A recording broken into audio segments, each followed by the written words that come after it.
Subscribe Prudent Social Media channel and press bell icon for latest notifications.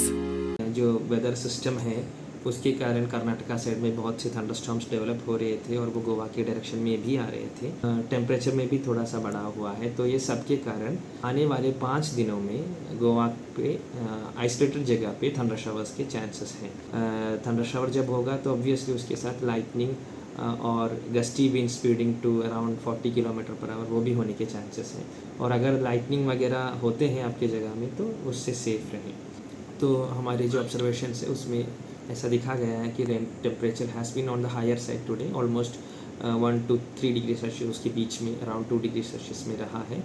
और ये हुआ है क्योंकि जो विंड डायरेक्शन है गोवा के ऊपर उसमें कंपैरेटिवली पिछले 48 आवर्स में थोड़ा सा बदलाव आया है। वो अभी नॉर्थर्ली विंड कंपोनेंट्स है उसमें, और आने वाले दिनों में एक ट्रफ होने के चांसेस है जिसके कारण और भी ये सिचुएशन कंटिन्यू होने के चांसेस हैं। तो इन शॉर्ट ये जो राइस हुआ है 2 डिग्री अराउंड 2 डिग्री का वो रहने वाला है ऑलमोस्ट 3 to 4 days मोर।